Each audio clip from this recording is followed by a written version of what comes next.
Respond as follows. Honorable Chairperson, members of the committee, the Member of Parliament for Tarbaj constituency, Honorable Zaid Barre, has requested a statement regarding the rampant cases of human trafficking in northern Kenya. The Honorable Member particularly sought to be informed on one, a comprehensive report on the investigation into human trafficking in northern Kenya and the country, including investigation into the operations of involved recruitment agencies. Mr. Chair, according to reports on missing persons, the police have confirmed several cases of human trafficking where individuals lure youth with promise of a better future abroad. The details are as follows. In Mandera, for example, on 27th, OB number 27/3012 of 2024, Halima Hassan Sheikh, a resident of Bula Mpya and a member of Somali Ogaden subtribe, reported that her 19-year-old daughter, Nasteha Mohammed Sheikh, a grade 8 student at Bula Mpya Junior Secondary School, left home on 29th of December 2024 at around 10:30 hours to visit the Mandera town market to purchase a pair of shoes, but did not return. Efforts to reach her via phone were unsuccessful. DCI officers launched an investigation and established that she had crossed the border into Ethiopia via Suftu. Through collaboration with officers from Ethiopia, she was intercepted on 6th of January 2025 in the Gode region while en route to Addis Ababa. She revealed that she had been befriended by a man on Facebook who had promised to take her to Germany, and he had planned to meet her in Addis Ababa. However, she refused to disclose her Facebook account details to investigators, claiming her phone had crashed. Due to lack of cooperation from both her and her parents, she was eventually handed over to her family. On OB number 2719/11/2024, Mandera Police Station again, Abdirahman Nur Ahmed, a resident of Bula Kamor, reported that his 17-year-old son, Zakaria Abdirahman, a Form 2 student at Kamor Mixed Secondary School, went missing on 18th of November 2024 at around 600 hours. Before his disappearance, he had informed his brothers, indicating his intention to travel to Libya through Ethiopia in pursuit of a better life. Efforts to locate him are ongoing in collaboration with Ethiopian authorities and Kenya KDF liaison officer in Ethiopia. Again, in Mandera Police Station, OB number 5912 of 2025, Bilal Ali Nur Mohammed went missing on 21st of February 2021, but the matter was never reported to the police. His family later discovered that he was being held captive in Libya, where kidnappers demanded a ransom of 2,350,000. His parents, Hussein Ibrahim Mohammed and Rama Isaac Hassan, made the payment through the Bashil money transfer on 7th Street, Eastleigh, Nairobi. The money was sent to Siad Nur Mohammed in Kismayo, Somalia, and Hinda Ibrahim Mohammed in Mogadishu. The case remained unreported until 12th March 2025, when Bilal contacted his mother from an undisclosed hospital in Tunis, Tunisia, claimed that he had been shot in both legs. He revealed that after being abducted to Libya, he managed to escape in November 2023 alongside other captives, including 2 Kenyans from Mandera, who are now caring for him in hospital. He also identified Bilal Shukri Ahmed, a 31-year-old Kenyan of the Godia ethnicity, as the person who facilitated his movement. Following this information, angry members of the public attacked the alleged human trafficker. However, NPR officers on patrol intervened, rescuing him and placing him in custody in Mandera's police station. The case was handed over to APTU in Mandera detachment for further investigation. On 14th March 2025, the suspect was arraigned before Mandera Law Courts under the case number MCCR 01825, where a 21-day custodial order was granted. The case is set for mention on April 4th, 2025. It was set for mention that day, and with ATPU Mandera detachment handling the investigation. Preliminary findings indicate that certain individuals are involved in hoodwinking the youth with various promises of a brighter future abroad. Investigations are ongoing to determine whether these individuals are affiliated with recruiting agencies or organized groups. Number 2, measures being taken to ensure that the families and individuals who suffer these atrocities get justice and rehabilitation. The following measures are being taken to ensure that the families and individuals who suffer these atrocities get justice and rehabilitation. Implementation of victim-centered approaches. Measures are in place to prioritize the well-being of victims, including immediate rescue operations, legal aid, and psychosocial support to help them recover from their experiences. B, collaboration between law enforcement and humanitarian agencies. A coordinated framework has been strengthened to facilitate the reintegration of rescued victims, ensuring they receive the necessary support to rebuild their lives. C, action against traffickers and recruitment agencies. The police is actively investigating and acting upon information on recruitment agencies and suspicious individuals involved in trafficking, leading to their apprehension and being arraigned before court. D, community awareness and education. Awareness campaigns are being conducted to educate communities and recognizing and reporting human trafficking cases, empowering them to play a role in prevention and intervention efforts. Number 3, long-term measures being put in place. The following long-term measures are being implemented to address the case of human trafficking in the country and formalize labor exports from the country. Strict enforcement of labor migration regulation. Existing laws governing labor migration are being strictly enforced to prevent exploitation, to ensure safety of migrant workers. As you must have seen, Mr. Chair, there's a lot of reports also, not just in the northern part, but in Nairobi and Kisii and Nakuru and Eldoret, where this some recruitment agencies are operating and exporting Kenyans in quotes, trafficking them to dangerous destinations, including Iraq, including places like Saudi and other parts of the world, including Turkey and other places. Investigation and arrest of human traffickers. Enforcement agencies are actively identifying, apprehending, and arraigning before court persons involved in human trafficking. C, imposition of deterrent punishment. The courts are awarding strict penalties to those found guilty of human trafficking to discourage further involvement in such activities. And D, enhanced border security and scrutiny. Security measures along Kenya northern border have been tightened to curb illegal migration and trafficking activities. 5, community sensitization awareness campaign, which is ongoing, and deployment of security officers for surveillance and intelligence, and finally strengthening collaboration with stakeholders, which includes NGOs, international organizations, governments, like the case of Ethiopia, and this cooperation is disrupting trafficking routes, which mainly are leading to Arab countries. I thank you, Mr. Chair. Thank you, Chair. Thank you, Waziri, for the attempt. Waziri, I must say this issue is quite serious in northern Kenya and also in the country. And there is a need, the youth are really taking advantage of because of the widespread unemployment that is across the country. So there is a need actually to sensitize the communities and probably use the provincial administration, the chiefs on the ground.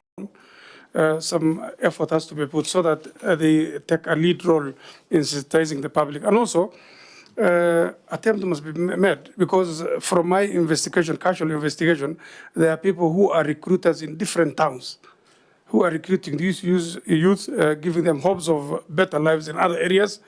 And if time is taken by the security agency, these people can be found. So some people must serve as an example to the others so that it rings a bell in everybody who is participating in these activities. Let's also do serious sensitization on our youth, on the dangers that they face. I know this is coming on and off, and I'm sure, I was told there are 25 young girls from Wajir who are stranded across Libya and those North African countries as they head to Europe.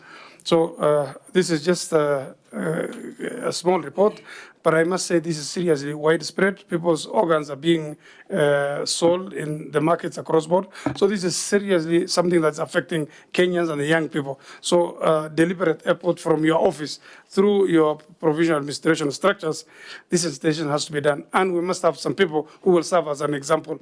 Thank you so much. Yeah, thank you, Chair. And Waziri, if you have realized when you are going through your statement, most of the OPs were from Mandera. This is an issue that is giving us headache as politicians from those areas. Because a mother who has never handled 10,000 shillings, never. Her kid just goes, you know, they are brokers. Around Isli, around Nairobi, they're here. They're here. They're not any other place. They're here. They don't charge any shilling when they're taking them.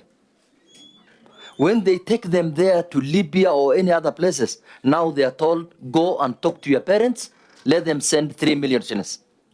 The mother has never handled even 10,000 shillings. Then they come to the politicians now. I have personally contributed to, mothers are crying, their kid, they send a video. Some of them shot live. They are shot at the, at the leg. Others are beaten with heavy, you cannot imagine what they are doing. The videos are here in my phone. It will shock you. Now they have to go around the communities. They go around all the leadership. They contribute the money. Some succeed now. Once you send that 3 million shillings, they succeed and go back, go to maybe Germany or UK or any other place. Then the youth now can see the person who has been beaten and the video there is now sending money to the families. Then others are all going.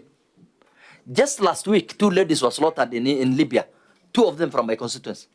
In fact, one had 1 kid. She left the kid with her sister, then said she's going to the market. Kumbe, she's just going. When she went to Libya, I think they held her for 2 weeks. When they missed the money, they slaughtered her. They sent where they were the dead body. You cannot imagine what is happening.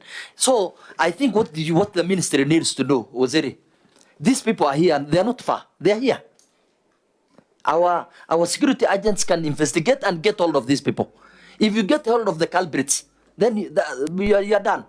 You are done. I think we need to show an example to those people who are trafficking our youths. And because they have no job, they have no employment, they have no otherwise.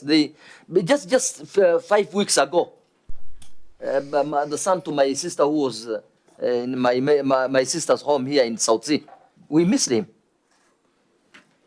After looking for the boy for 3-4 days, I used my my network in our police, our NIS. We got hold of him from Sudan, or en route to those areas. They boarded him at Kenya Airways, and I took him from here. This is a problem that is there, and we cannot ignore. I think we need quick action. I think, Chairman, given the concern, I think, Waziri, you need to take a deliberate action. This calls for a collective effort, the local leadership and your office, because it appears that we have so many small cells that are recruiting people. In fact, you cannot say these are recruitment agencies. These are just criminal individuals. They are not registered anywhere, and they are doing their work freely. So if you take a deliberate action to mobilize the leadership in northern Kenya, so that this information, because I also understand that in some areas, people hardly open up and give information to security agencies. But with this information that is coming and is very alarming, it is important to have that and move. And secondly, it is also important that our intelligence service, if the cells are around Isli that are recruiting, this is an urban area. It is very easy to track and disable these individuals instead of just letting them run amok and mess up with the security situation of our country. Thank you. Chair, when you listen to these stories from the honorable members, it is a very weighty issue. And when I see us, I think we need to look at some deliberate measures on how to curb this problem. My concern is about the news we normally get in the newspapers and all this, that some people have traveled from Moyale and they are arrested in Isiolo. So how do they come to Isiolo? There are roadblocks all over. So we need to know, because there's a lot of money involved. It's a lot of money. It's actually business. So when I see us, I think we need to address this issue from the source of problem, particularly the agents who are here. And then also, we need to look at our police, our security officers, particularly those who have stayed in a place for a very long time. Huh? So they get used to these things. I mean, it's business for them also. So we need to be changing officers who are in these areas so that they can be able to, those who are there are not used to these things, so that we are able to curb this problem. So that is one of the problems that we need to get. I know unemployment is a serious thing. Of course, it is worldwide, but we need to really be serious as security people, address these cartels. Actually, they are cartels, which we need to address, and address it seriously. NIS must play a bigger role, because they know these people. So that we be able to arrest them, get them arrested, lock them in, take them to court. So, Chair, I think that's an issue which we need to address. Thank you. Chair, thank you. I just want to sympathize with the police.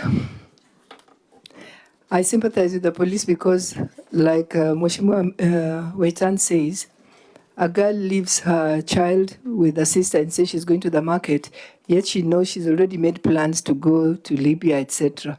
But now it doesn't become the girl's problem. It becomes the police's problem. So indeed, the police really have a heavy responsibility.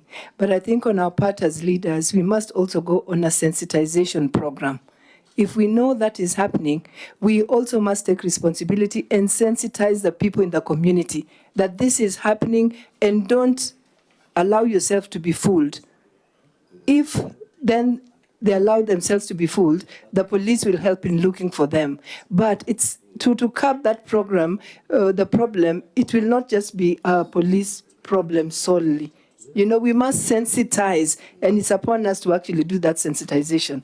Because otherwise, the police cannot be everywhere all the time when this young girl is talking to this man on a Facebook, whatever, you know. So we also have to play our part. The police, we know we don't have enough, and we know they don't have enough to go around the population. But as leaders, for me, listening to these stories, I'm like, hey, even the police, I sympathize with them without saying that they shouldn't do their job. But we as leaders, we can also take an active role and go on a sensitization program in our communities. That might also help some of these girls, because many of them are naive and they're just looking at the hope or the promise that of a better life. But if you sensitize them, probably they'll think twice before they fall into those traps. So, CS, I don't know whether majority were just comment. Maybe the vice wanted to add something. Thank you very much, Waziri. I think I want to say that this is much bigger than you. It is about the society. When a Muslim girl going to secondary school or even primary school goes to the market, it is not the tradition of the Muslim, because she must be escorted by the brother, the father, or the mother, so long as she is not married. So the first drawing board, we must go back to the society to really have, we must restore some discipline and order in the society. Secondly, this issue of human trafficking, it is linked to drug trafficking, it is linked to arms trafficking, it is also linked to terrorism.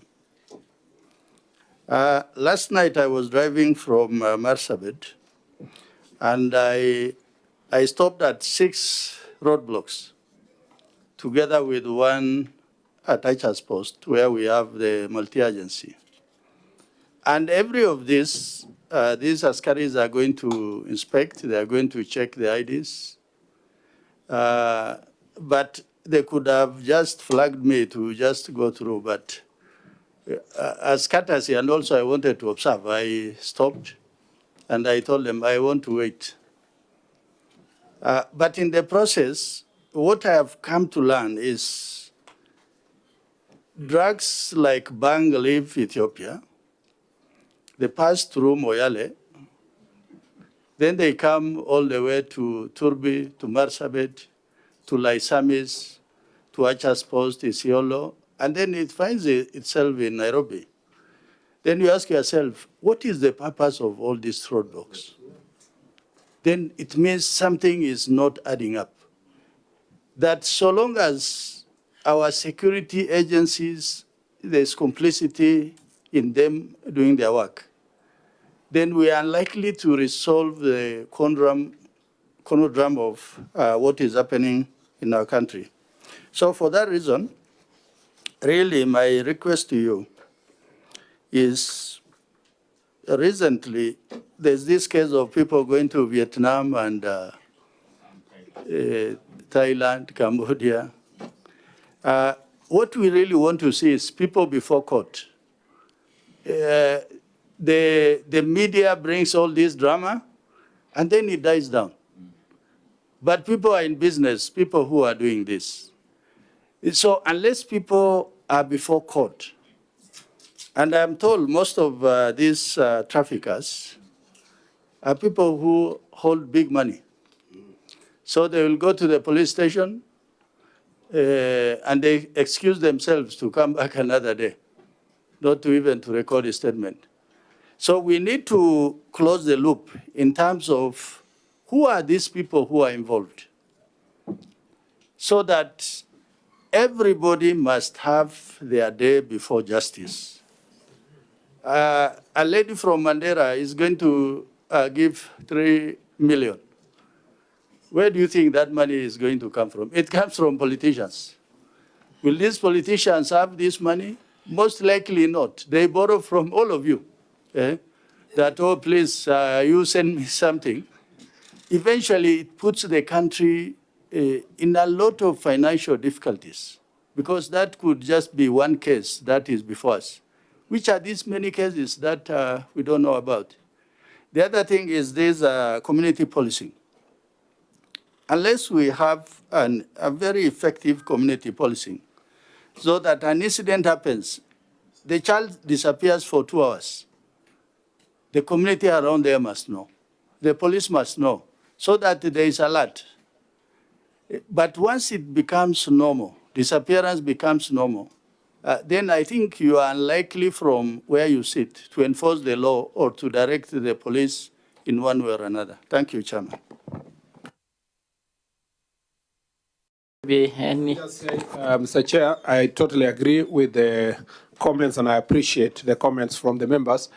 This thing of human trafficking, as you know, is a serious global problem, okay? And we have laws here, we have institutions globally. It manifests itself in, in very different forms, some of which are very subtle. For example, if you're talking about the people who are going to Myanmar, Vietnam, and all those other countries, ordinarily, they will just go through the normal recruitment agencies, and then, you know, the process is processed, and they're saying people are going there, they are going to do official jobs, and then when they reach there, they are used for sexual exploitation and other things. So it's also important that we look at these things holistically in mapping out, for example, the labor agencies. We need to have few registered non-labor migration agencies. We also need to make sure that the society is aware of this, what is trafficking, you know, and you know, before someone allows their child to go out of the country, they should be able to know where they're going, which job, where is the application letter, and so forth. But again, they also take advantage of illiteracy. That's why they go for the marginalized areas where literacy levels are very low. I don't know. This is just off my head. I don't want to be a roadside declaration kind of a person. But I think at some point, like we have established other special units, perhaps a special police unit for human trafficking will have to be established at some point. It might be actually necessary, so that even if it is not a fully fledged, that it is all over, but a smaller unit that thinks through, coordinates the assesses the patterns, receives the intelligence report, and works with the officers on the ground. It might be necessary to have special unit to deal with human trafficking. We already have a unit that deals with the anti-narcotics unit. Again, we have already had a lengthy discussion with NACADA. We think that NACADA's proposal is that this anti-narcotic unit needs to be strengthened. The IG is working on how best it can be made stronger. In his own words, in the words of the IG, he would like to see it to be at the same level with anti-terror unit, because also narcotics and drugs are becoming a problem with us. So in the coming days, we will be seeing a more bolstered, strengthened anti-narcotic unit. And I think that emanating from this discussion, a thinking around human trafficking unit might be necessary to confront the new challenges that we are facing as a country. As you can see, the cases I read here go back to 2020, 2019. You know, it's been an old case. And then, as Vice Chair said, it's linked also to terrorism, among others. As you all know, that in Marsabit the other day, there was a major operation in Marsabit and Isiolo to dismantle cartel, drug cartel there, led by the OLF. And in the process, we realized that there are also elements of Al-Shabaab that are part of it, because they were involving themselves in acts of mining, at the same time human trafficking and drugs. And we are discussing about Kenyans getting lost, but we also know that these characters were using Kenya as a route for trafficking persons from Ethiopia, through those routes that have been mentioned, and sometimes also through Garissa to Tana River, then crossing Savo East towards Taita Taveta and to Tanzania in some cases, or through Kwale to Tanzania, or through the sea, because there are many sea points that are unmanned. So these are challenges that we must confront, and perhaps, as you have said, it is something we need to think through how best we can make it bigger and intergovernmental in nature, so that then if there's that unit for anti-trafficking, they will then have the human trafficking unit can also work together with the labor agencies to monitor the trends. I can also not emphasize the fact that most members here have said community awareness and civic awareness is extremely important. It's important for us as leaders to voice these issues continuously and to ask religious leaders in every area as we come to use the Friday prayers, Sunday, Saturday prayers to bring awareness. You'll be surprised, Mr. Chair, that this is not just confined to the north. Some of these recruitment agencies traffic people. And there are even a number of cases from Kisii and other parts of the country, Nairobi, of course, in the people we have in Myanmar, Vietnam, and Saudi Arabia and other parts of the world. So it is something that we must continue labor migration without giving it a bad name through human trafficking. And that is, we must separate the chaff from the wheat. I think we take most of these as suggestions from the members on how to make things better. Yes, I agree with Honorable PC Sigay that Ambassador Sigay, that this thing of officers overstaying in a place should come to an end. And again, based on my recent visit to Coast, there was a strong recommendation from all the police officers, OCSs who are there, that it was also dehumanizing to have somebody operate somewhere in Tarasa, as we were told by, or in a place of operation for more than 3 years, 5 years, 10 years. You know, we were being given, Mr. Chair, even cases where a police officer, because he's been posted to Tana River, he thought that he's going to serve there for 5 years, then move to another place like that, or posted to Mandera border. It's an operation area he thought he was going to do for some time, then come to another place and there will be changes. They even decide to marry for the time being in that area, in the hope that in future he will now go and marry properly the way he wanted. And so it's it's very personal to the well-being of these officers who are serving in different places. We have agreed with National Police Service that in the next 3 months, all transfers must be done. Anybody who has served more than 3 years, there must be changes across the country, so that somebody who has been in an operation area can go to a different part of the country that doesn't have the challenges they are facing in the corner they are in. And then leaders and so forth. I think roadblocks, Vietnam, yeah, all these other issues, we take them as suggestions to improve our response on these issues. I think I have a last question, Mr. Chair, which is from Honorable Kakai Bissau, which is question number 9. There are other 3 questions. I don't see the honorable members here. You will guide me after that, but let me first go through the one for Honorable Kakai Bissau, which is a statement regarding the disappearance and tragic death of Ms. Lydia Tokeshi Buhala. Honorable Chairperson, the honorable member sought this information in 4 parts, and I'd like to respond as follows. Part 1, steps taken on the disappearance of Ms. Lydia Tokeshi Buhala and actions taken by Kilimani and Kabete Police Station to investigate the case. Mr. Chair, the disappearance of Ms. Lydia Tokeshi Buhala was initially reported at Riruta Police Station and subsequently referred to DCI Kabete, who took over the investigations. As such was initiated on 8th of January 2025. The deceased's motor vehicle registration number KCU 931V was found abandoned in the Riruta area. The scene was processed and documented, and the crime scene investigation team conducted a forensic examination. The vehicle was towed to DCI Dagoretti as an exhibit. Number 2, progress of investigation. Mr. Chair, the scene was processed and documented by the crime scene and investigation team from DCI Dagoretti.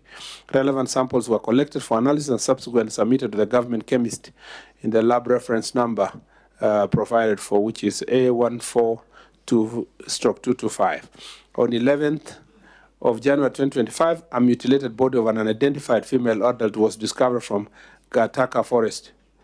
As a result, the DCI Homicide Directorate took over the investigation from DCI Kabete on 13 January 2025. The DNA analysis was conducted, established at 99% maternity match between the discovered body and the deceased mother, confirming the victim's identity. The toxicology report is currently pending. Report on the whereabouts of Mr. Joseph Philip Orwa as a person of interest and a key suspect, and the findings of the police on his connection with the disappearance of Ms. Buhala. The suspect, Joseph Philip Orwa, was the last person seen with the deceased on 5th of January 2025 at about 1400 hours at his residence in Ongatarongai, which is the approximate time the deceased's phone went off. Further investigation revealed that the suspect was using 2 mobile numbers, both of which were switched off shortly after the murder. The suspect's mobile number was later traced along Kikuyu Road at around 600 hours, which aligns with the same time the motor vehicle was abandoned within the same area. Investigation established a link between the suspect and the deceased motor vehicle, tracking its movement from Ongatarongai to Ngong and finally to Riruta area, where the vehicle was disposed of. The suspect was captured on CCTV footage and multiple petrol stations along this route on the night of 6th January 2025. The DCI investigation team visited the suspect's home in Oyugis and its environs and documented substantial evidence. Efforts are in place to trace the suspect's whereabouts and subsequently arraign him in court to face appropriate charges. Measures in place to support families of missing persons during investigations, including coordination between different police stations and the role of forensic technology in identifying and tracking movement of potential suspects. Upon receiving reports of missing persons, the police immediately commenced investigations utilizing forensic technology to trace the victim's last known movements and identify potential suspects. Throughout the investigation, the police keep the victim's family informed at every stage, providing regular updates and necessary support.